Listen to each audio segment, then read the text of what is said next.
Okay, so we're going to sit together for about 45 minutes, and then I will read one of the teachings of the Buddha.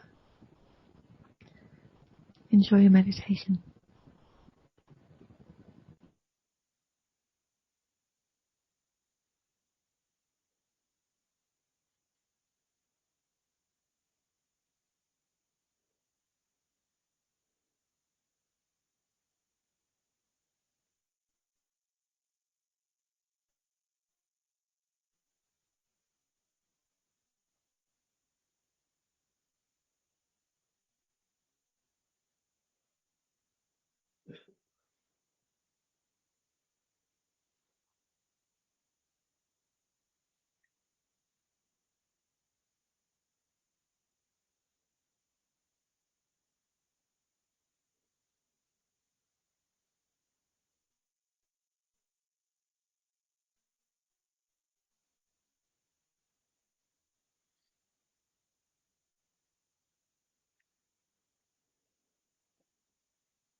Ding.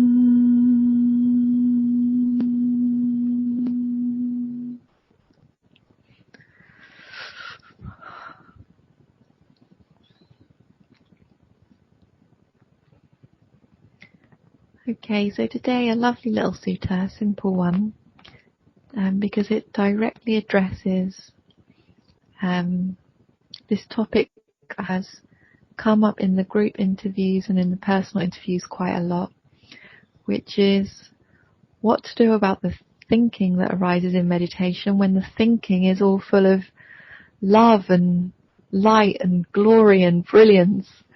And we quite enjoy those thoughts. And the thoughts seem really, really wise and useful and great ideas and everything. So what to do when that happens? Here's what the Buddha had to say.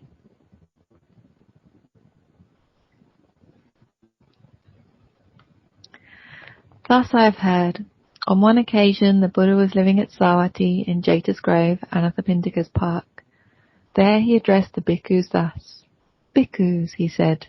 Venerable sir, they replied. And the Buddha said this. Bhikkhus, before my enlightenment, whilst I was still only an unenlightened bodhisattva, it occurred to me, suppose I divide my thoughts into two classes. Then I set on one side thoughts of sense desire, thoughts of ill will, and thoughts of cruelty, and I set on the other side thoughts of renunciation, thoughts of non-ill will, and thoughts of non-cruelty. As I abided thus, diligent, ardent, and resolute, a thought of sense desire arose in me. I understood, this thought of sense desire has arisen in me. This leads to my own affliction, to the affliction of others, and to the affliction of both. It obstructs wisdom, causes difficulties, and leads away from nibbana. When I considered this leads to my own affliction, that thought subsided in me. When I considered it leads to others' affliction, the thought subsided in me. When I considered this leads to the affliction of both, it subsided in me.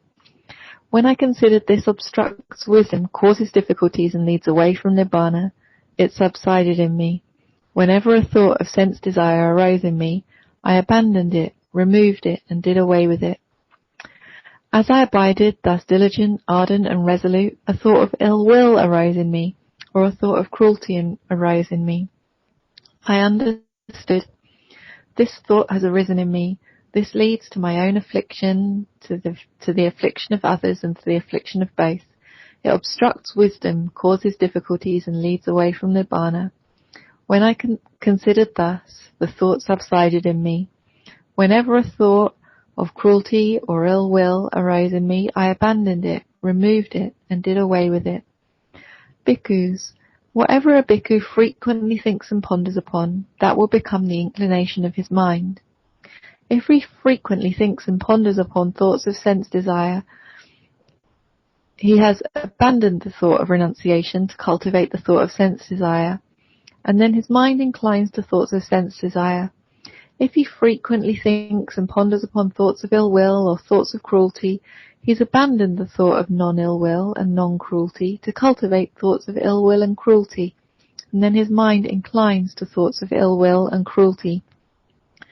Just as in the last month of the rainy season, in the autumn, when the crops thicken, a cowherd would guard his cows by constantly tapping and poking them on the side,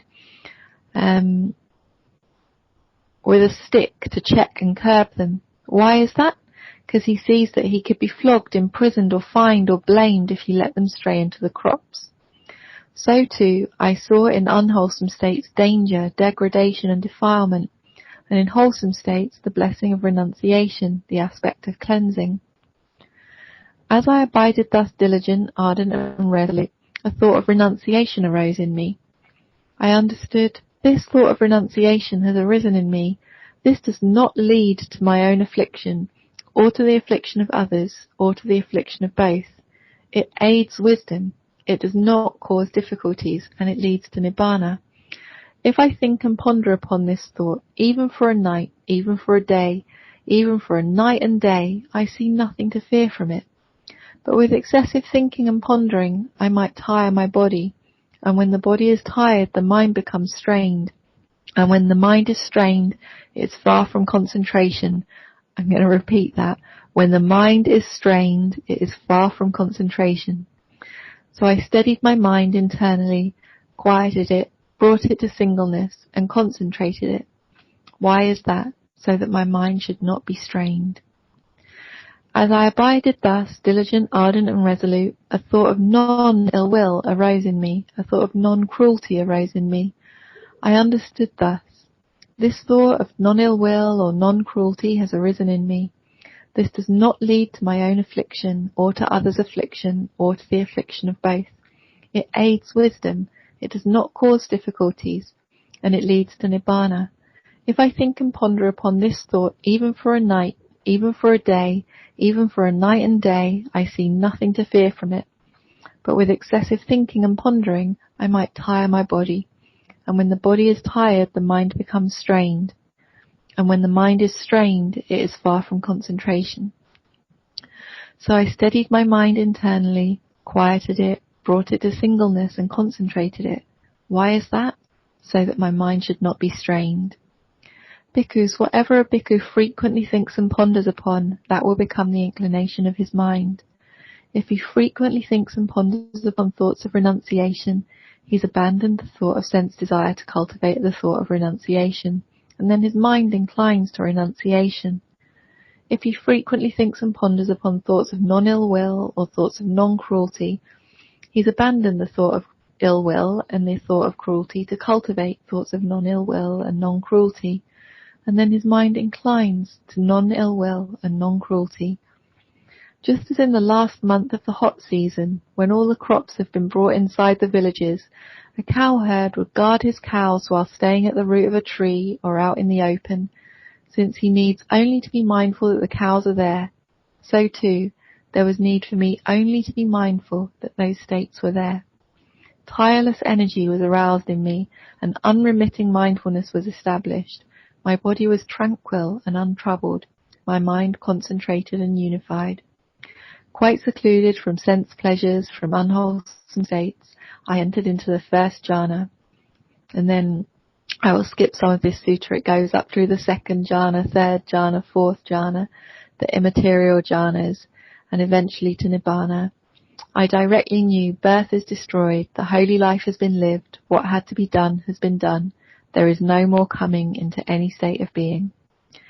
This was the true knowledge attained by me in the last watch of the night. Ignorance was banished and true knowledge arose.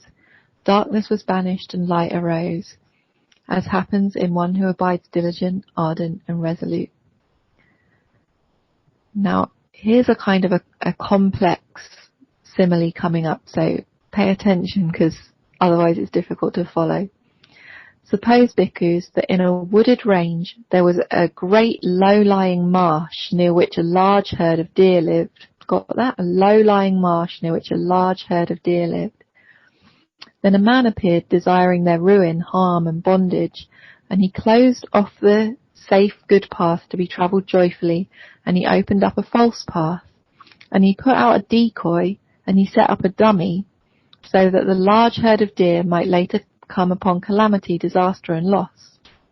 But another man came, desiring their good, welfare and protection, and he reopened the safe, good path that led to their happiness, and he closed off the false path, and he removed the decoy, and he destroyed the dummy, so the large herd of deer might later come to growth, increase and fulfillment. Bhikkhus, I have given this simile in order to convey a meaning. This is the meaning. The great low-lying marsh is a term for sense pleasure. The large herd of deer is a term for beings. The man desiring their ruin, harm and bondage is a term for Mara. The false path is a term for the wrong eightfold path, that is wrong view, wrong intention, wrong speech, wrong action, wrong livelihood, wrong effort, wrong mindfulness and wrong concentration. The decoy is a term for delight and lust, and the dummy is a term for ignorance. The man desiring their good, welfare and protection is a term for the Buddha, accomplished and fully enlightened. The safe and good path to be travelled joyfully is a term for the Noble Eightfold Path. That is, right view, right intention, right speech, right action, right livelihood, right effort, right mindfulness and right concentration. So, bhikkhus, the safe and good path to be travelled joyfully has been reopened by me. The wrong path has been closed off, the decoy removed, the dummy destroyed. What should be done for his disciples out of compassion by a teacher who seeks their welfare and compassion for them, that I have done for you, bhikkhus. There are these roots of trees, these empty huts. Meditate, bhikkhus. Do not delay, or else you will regret it later. This is my instruction to you.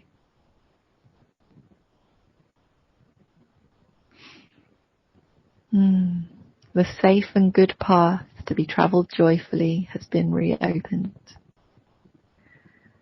There are these empty huts, these roots of trees. Meditate. Don't delay, or you will regret it later. Wise words from the Buddha. So, a quick reminder today, when we are in the last third of the retreat, it's normal for our urgency to be there, wanting to make the most of the time. Let's be really careful to root our urgency in the present moment. We want to have as many beautiful moments as possible and not root our urgency in craving for something in the future, being in a hurry, trying to get somewhere quickly. That way never works. Instead, let's bring our attention back to the right here and the right now, where we can actually make a difference. Cultivate many moments of balance, of contentment, of joy, mindfulness with our meditation objects.